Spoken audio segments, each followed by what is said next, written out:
welcome to my channel Humanity Studies. This is the part 2 of this chapter. So in this part we are going to study Congress dominance in first 3 general election. अब पहले 3 general election में कांग्रेस ने कैसे अपनी dominance establish करी थी. So the result of first general election did not surprise anyone. लोग जो थे वो सरप्राइज नहीं थे क्योंकि उस टाइम पे इंडियन नेशनल कांग्रेस की जो जीत थी ना वो पक्की थी. It was expected to win at that time. अब जो कांग्रेस पार्टी थी, क्या क्या कारण थे उसकी जीत के. पहले तो बहुत ज़्यादा पॉपुलर पार्टी थी. 1885 से ये पार्टी बनी हुई थी और लोग जो थे वो अच्छे से जानते थे कि कांग्रेस पार्टी ने कितना काम करा है फ्रीडम स्ट्रगल में, फ्रीडम मूवमेंट में. और जो पार्टी थी ये पूरे तरीके से कंट्री में ऑल ओवर स्प्रेडेड थी. एंड फाइनली जो जवाहरलाल नेहरू थे वो खड़े हुए थे एज एन कैंडिडेट. तो वो भी बहुत ज़्यादा पॉपुलर थे और लोकप्रिय लीडर थे. लोग उनको बहुत पसंद किया करते थे. तो कांग्रेस की जो जीत थी वो तय थी. So he led the Congress campaign and taught the country. उन्होंने जो था कांग्रेस का अच्छे तरीके से कैंपेनिंग करा क्योंकि ये पार्टी बहुत टाइम से बनी हुई थी.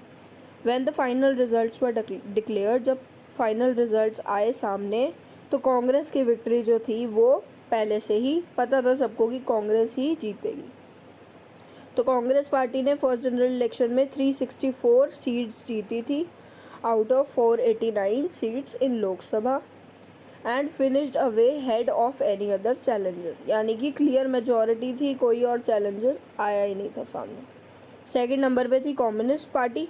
कम्युनिस्ट पार्टी ने जीती थी उस टाइम पे 16 सीट्स. अब जो स्टेट इलेक्शन हुए थे लोकसभा में, लोकसभा के जो स्टेट इलेक्शन थे वहाँ पे भी कांग्रेस ने बिग विक्ट्री हासिल करी थी. वहाँ पे भी उसने क्लियर मेजॉरिटी हासिल करी थी. खाली कहाँ पे मेजॉरिटी नहीं मिली थी उसको, त्रावणकोर, कोचीन, मद्रास और उड़ीसा में. उसका भी हम केस आगे पढ़ेंगे. So finally in this states Congress form the government. अब फाइनली जो थी कांग्रेस की बनने वाली थी सरकार. पार्टी जो थी वो ऑल ओवर कंट्री अब रूल करेगी क्योंकि क्लियर मेजॉरिटी कांग्रेस की ही थी, नेशनल लेवल पे भी और स्टेट लेवल पे भी. एज एक्सपेक्टेड जवाहरलाल नेहरू जो थे वो पहले प्राइम मिनिस्टर, प्रधानमंत्री बने after the first general election. ये मैप है जो कांग्रेस की डोमिनेंस को दिखाता है फ्रॉम 1952 टू 1967. अब ये जो येलो वाले एरियाज़ हैं ये वो स्टेट्स हैं जो कांग्रेस ने रूल करे थे उस टाइम पे. तो आप देख ही सकते हो ऑलमोस्ट सारे ही हैं येलो. तो इसी से ही अंदाज़ा लग सकता है कि कांग्रेस पार्टी जो थी उस टाइम पे कितनी ज़्यादा पॉपुलर थी. और ये जो केरला है ये लेफ़्ट फ्रंट ने रूल करी थी और जम्मू और कश्मीर जो थी वहाँ पे नेशनल कॉन्फ्रेंस थी. बस इन एरियाज़ को छोड़ के हर जगह पे ही कांग्रेस का डोमिनेंस था उस टाइम पे. हमने जो है इलेक्टोरल मैप देखा है और मैप को देख के हमें क्लियरली पता चल गया कि कांग्रेस पार्टी की कितनी ज़्यादा डोमिनेंस थी उस टाइम ऑफ पीरियड में. अब फर्स्ट जनरल इलेक्शन में तो उसकी कांग्रेस की डोमिनेंस रही. सेकंड और थर्ड में भी उसने सेम ही पोजीशन रखी थी. 1957 में हुए थे सेकंड जनरल इलेक्शन एंड 1962 में third general election. The result was same. Congress has maintained the same position in Lok Sabha by winning 3/4 of the seats. अब इतनी ज़्यादा पॉपुलैरिटी थी कांग्रेस की उस टाइम पे कि कोई भी ऑपोजिशन पार्टी उसके सामने नहीं टिक सकती थी. कोई भी ऑपोजिशन पार्टी ने even 1/10 of number of seats भी नहीं जीती थी. अब नेशनल लेवल पे तो हमेशा ही कांग्रेस की ही पार्टी बनी थी, बट स्टेट के जनरल इलेक्शन में कभी कभी ऐसा हुआ कि कांग्रेस जो थी उसको कई केसेस में मेजॉरिटी नहीं मिली थी. सबसे ज़्यादा सिग्निफिकेंट है केरला का केस, वो हम आगे चैप्टर में पढ़ेंगे इस पार्ट पे. सो केरला में क्या हुआ था कि सीपीआई ने अपनी गवर्नमेंट फॉर्म करी थी. वहाँ पे कांग्रेस को मेजॉरिटी नहीं मिली थी. अपार्ट फ्रॉम एक्सेप्शन, एक केस है एक्सेप्शन का खाली केरला का, उसको अगर हम लोग ना देखें तो Congress had controlled the national and all state government. The extent of the victory of Congress was artificially boosted by electoral system. मतलब कि शुरू से ही सारे लोगों को पता था कि कांग्रेस ही उस टाइम पे सबसे ज़्यादा पॉपुलर पार्टी है तो ऑब्वियसली कांग्रेस ही जीतेगी. But it was artificially boosted मतलब कि इलेक्शन करा के सिर्फ आर्टिफिशियल एक नाम दिया गया कि हाँ भाई इलेक्शन से जीती है, बट उस टाइम पे कांग्रेस की ही पॉपुलैरिटी थी। So the Congress won 3 out of every 4 seats. हर एक 4 में से 3 सीटें तो कांग्रेस की थी, but did not even get the half of the votes. अब फॉर एग्जांपल मान लो 1952 में क्या हुआ था कि कांग्रेस को 45% ऑफ वोट्स मिले थे, बट उसने मैनेज कर ली थी 74% ऑफ सीट्स उसने मैनेज कर ली थी जीतने में। अब सोशलिस्ट पार्टी जो थी वो सेकंड लार्जेस्ट पार्टी थी वोटों के आधार पे ऑल ओवर द कंट्री, लेकिन उसको 3% भी सीटें नहीं मिली थी। ये सब किस वजह से हो रहा था? It was because of the first pass the post system. अब ये first pass the post system क्या दिखाता है, ये हमने 11th क्लास में पढ़ा था। First pass the post system में ये हिसाब होता है कि जो कैंडिडेट खड़ा हुआ है चाहे उसके पास मेजॉरिटी हो या ना हो, बट अगर बाकी कैंडिडेट से ज़्यादा वोट्स उस पर्टिकुलर कैंडिडेट के हैं तो उसको इलेक्ट कर दिया जाएगा। तो यही सिस्टम को फॉलो करके जो थी कांग्रेस मेजॉरिटी जीत रही थी, चाहे उसको वोट्स कम मिले हों, बट सीट्स जो थी वो allotted at the end Congress को ही होती थी, क्योंकि हर जगह से कांग्रेस के ही लीडर्स जो थे उनको ज़्यादा वोट्स मिले हुए थे। इलेक्शंस का क्या सिस्टम होता है कि पार्टी को चाहे वोट्स जो हैं ज़्यादा मिले हों, लेकिन जितने ज़्यादा वोट्स मिले हैं उससे ज़्यादा ही उनको शेयर मिलता था, इतनी ज़्यादा सीटें उनको मिलती थी उस टाइम पे। और यही चीज़ जो थी वो कांग्रेस के हक़ में उस टाइम पे काम कर गई। If we add up the votes of all non Congress candidates it was more than the votes of Congress. अगर हम लोग नॉन कांग्रेस पार्टीज़ की बात करें तो वो कांग्रेस की पार्टी से ज़्यादा हैं, बट नॉन कांग्रेस पार्टी किस वजह से हार गई थी? क्योंकि उनके वोट्स जो थे वो स्प्लिट हो गए, डिवाइडेड थे, क्योंकि नॉन कांग्रेस पार्टी अलग अलग थी, ऑपोजिशन पार्टी अलग अलग थी। ठीक है, तो उनके वोट्स डिवाइड होने की वजह से जो थी कांग्रेस हमेशा मेजॉरिटी पे आती थी, but non Congress votes were divided between the other rival party. अब जो था डिफरेंट राइवल पार्टीज़ में बंटी हुई थी ऑपोजिशन, तो यही जो था हक में काम कर गया कांग्रेस के।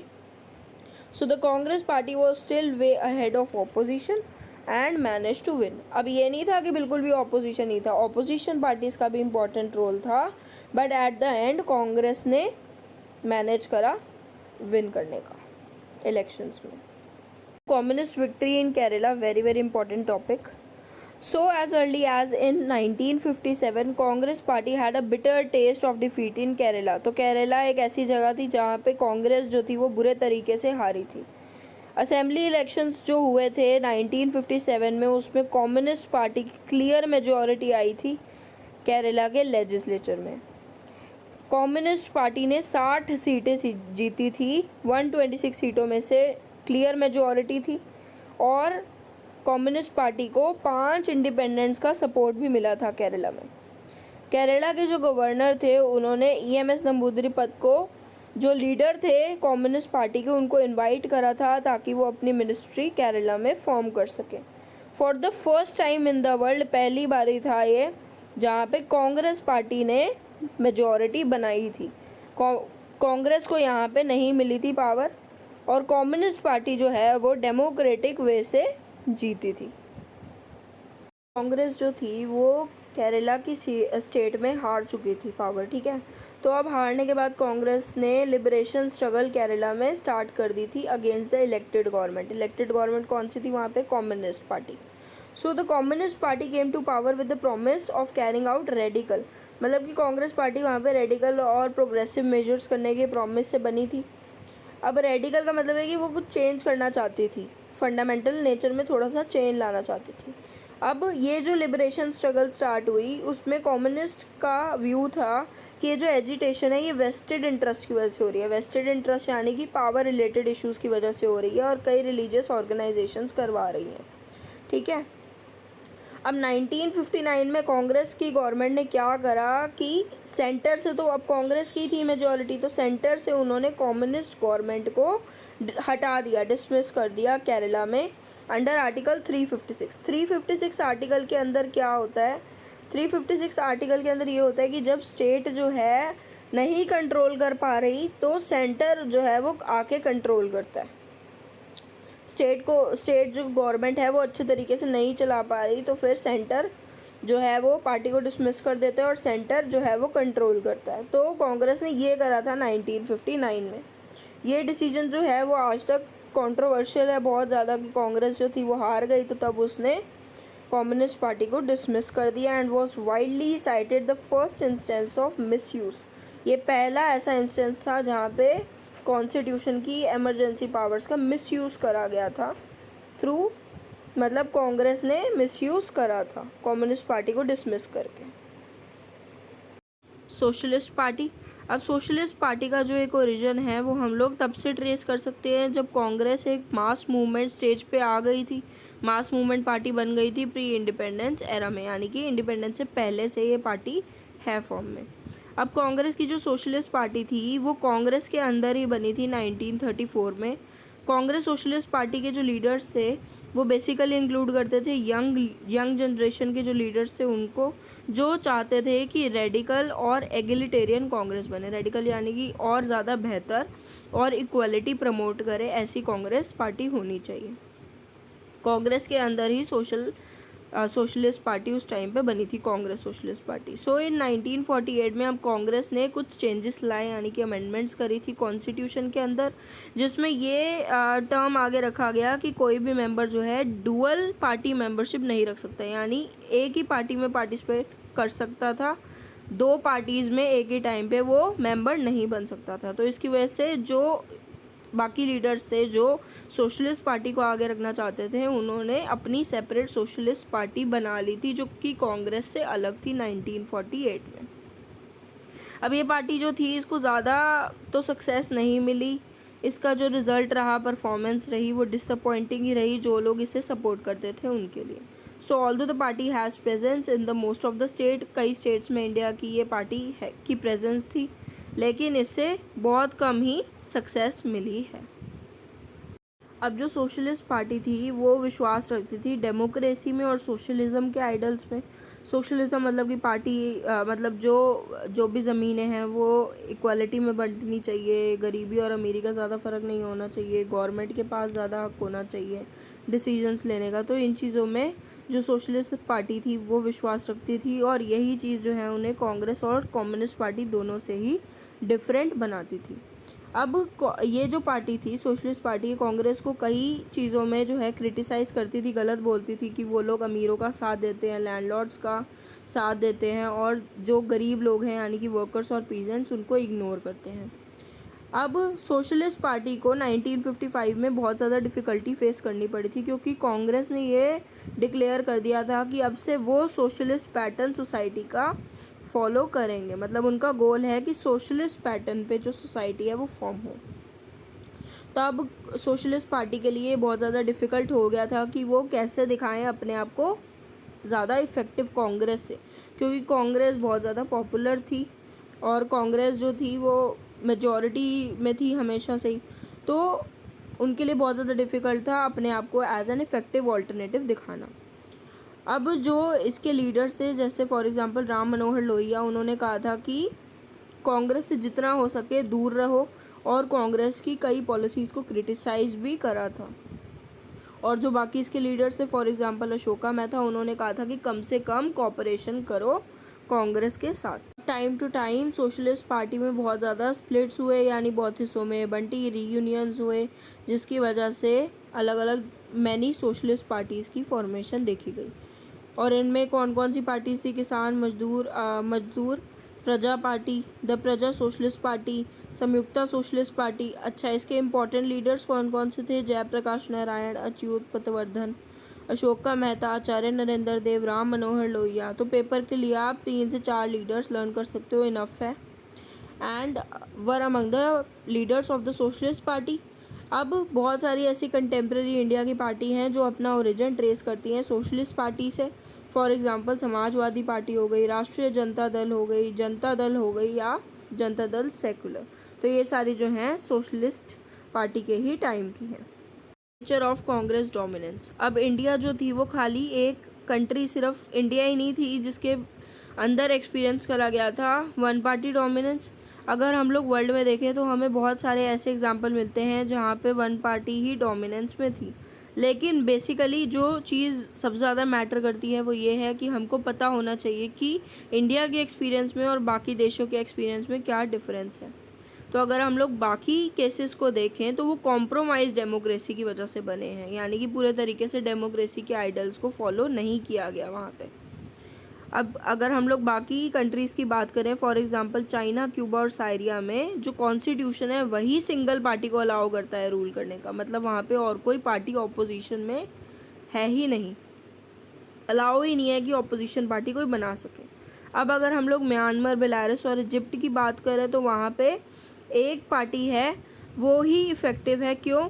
क्योंकि मिलिट्री मेजर्स यूज़ करके, मिलिट्री वगैरह का यूज़ करके वही पार्टी जो है वो इफ़ेक्टिवली इतने सालों से रूल कर रही है। अब मैक्सिको, साउथ कोरिया और ताइवान की बात करें तो हाँ, वो ऐसी कंट्रीज़ हैं, वो ऐसी स्टेट्स हैं जहाँ पे वन पार्टी डोमिनेंस अच्छे तरीके से है। अब इनमें अगर हम लोग फ़र्क जाने कांग्रेस की डोमिनेंस में और बाकी देशों की वन पार्टी डोमिनेंस में, तो ये है कि कांग्रेस जो है वो पूरे तरीके से फ्री और फेयर इलेक्शन के बेसिस पे बनी है। मतलब लोगों ने कांग्रेस को बनाया है, लोगों ने कांग्रेस को जिताया है। And many parties contested in this election in this condition. बहुत सारी पार्टीज़ ने कंटेस्ट करा, इलेक्शन के लिए खड़ी हुई, लेकिन फ्री और फेयर तरीके से कांग्रेस ने ही मेजॉरिटी मैनेज करी थी। कांग्रेस की डोमिनेशन यहाँ पे ऐसे ही सिमिलर थी जैसे कि अफ्रीकन नेशनल कांग्रेस की साउथ अफ्रीका में अपार्थाइड के बाद। Now what are the reasons for the extraordinary success of Congress. अगर हम लोग फैक्टर्स गिनने बैठे हैं तो बहुत सारे फैक्टर्स हैं जिनकी वजह से कांग्रेस की डोमिनेंस इस्टेब्लिश होती है।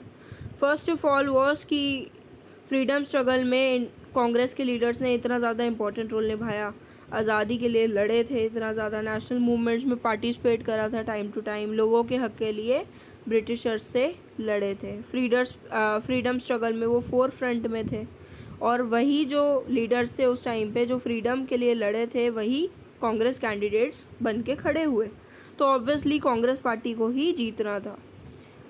Second, the Congress party was well organised party, पहले से ही 1885 से बनी हुई थी, तो इससे पहले बाकी पार्टीज़ जो थी स्ट्रैटेजी सोच रही थी, इतने ही टाइम में कांग्रेस ने जो था अपना कैंपेन करना भी स्टार्ट कर दिया था। अब बाकी जो पार्टी थी वो इंडिपेंडेंस के आसपास बनी थी या फिर इंडिपेंडेंस के भी बाद में बनी थी, तो कांग्रेस के पास एक first of the block advantage भी था। First of the block advantage यानी सबसे पुरानी पार्टी थी, तो लोग जितनी पुरानी थी उतना ही ज़्यादा जानते थे इसको। अब ये जो थी वो पूरे तरीके से स्प्रेड हुई थी, इसकी लोकल लेवल्स पे भी पार्टीज थी, ऑर्गेनाइजेशनल नेटवर्क्स थे, लोगों तक मतलब पूरा फैलाव था। ऑलमोस्ट सारे जो लोग थे, सिटीजन्स थे, वो जानते थे कि कांग्रेस पार्टी है। कई ऐसी पार्टी थी जिनको पता ही नहीं था लोगों को कि ये पार्टी एग्जिस्ट भी करती हैं, सो कांग्रेस को सब जानते थे, और यही कारण थे जिसकी वजह से कांग्रेस की डोमिनेंस जो है इस्टेब्लिश हुई।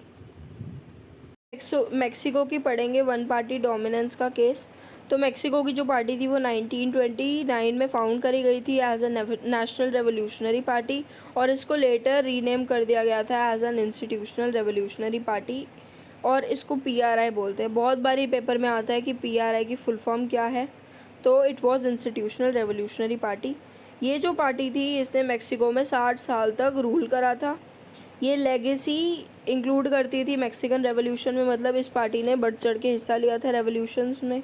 PRI जो थी वो बहुत सारे इंटरेस्ट के लोगों को इंक्लूड करती थी, चाहे वो पॉलिटिकल से लेके मिलिट्री लीडर है, चाहे वो लेबर है, चाहे वो पीजेंट है, बहुत सारे अलग अलग इंटरेस्ट के लोग इसके मेंबर्स थे, और बहुत सारी न्यूमरस पॉलिटिकल पार्टीज़ थी इसके अंदर। अब ओवर द टाइम जो थे प्लूटार्को एलायस कैलस इसके फाउंडर थे। बहुत बारी पेपर में एक नंबर का क्वेश्चन आता है कि who was the founder of PRI। And elections जो थे वो रेगुलर इंटरवल्स पे लेते थे, लेकिन हर बारी कौन सी पार्टी की डोमिनेंस होती थी, हमेशा PRI ही जीतती थी।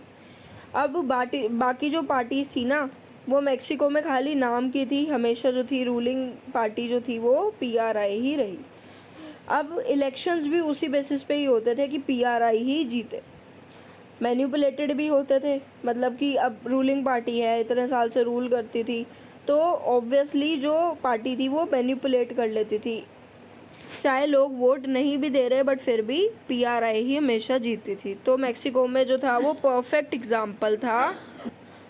एग्जाम्पल था वो डिक्टेटरशिप का, क्योंकि पूरे तरीके से, अब इसको डेमोक्रेसी तो नहीं कहेंगे ना, डिक्टेटरशिप ही हो गई, क्योंकि दूसरी पार्टीज़ जो है वो सिर्फ नाम की है, जीतने के लिए हमेशा से पीआरआई है आगे।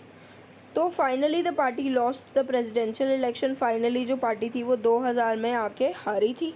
Mexico is no longer one party dominant country. अब मेक्सिको जो है वन पार्टी डोमिनेंट कंट्री नहीं थी फाइनली। अब ये जो पार्टी थी वो टैक्टिक्स से ही जीतती थी, वो मैनिपुलेट करती थी इलेक्शंस के रिज़ल्ट को, जो डेमोक्रेसी के हेल्थ के बिल्कुल ही उलट था, क्योंकि डेमोक्रेसी लोगों के लिए होती है और लोग जो है वो पार्टी को वोट दे के जिताते हैं। अब इसमें वोट चाहे नहीं भी दे रहे थे बट फिर भी पीआरआई मेजॉरिटी में होती थी। तो इसकी वजह से डेमोक्रेसी की हेल्थ पे मेक्सिको में बहुत ज़्यादा इफ़ेक्ट पड़ा था, और वहाँ के जो सिटीजन्स थे अब उनका मतलब कॉन्फिडेंस खो चुका था फ्री और फेयर नेचर में। तो अब बहुत ज़्यादा टाइम लगेगा फिर से उस कॉन्फिडेंस को गेन करने में कि फ्री फेयर नाम के इलेक्शंस भी होते हैं। So this is the part 2 of this chapter. Hope कि आपको ये पसंद आई हो video. If you liked it please subscribe to my channel and thank you for watching.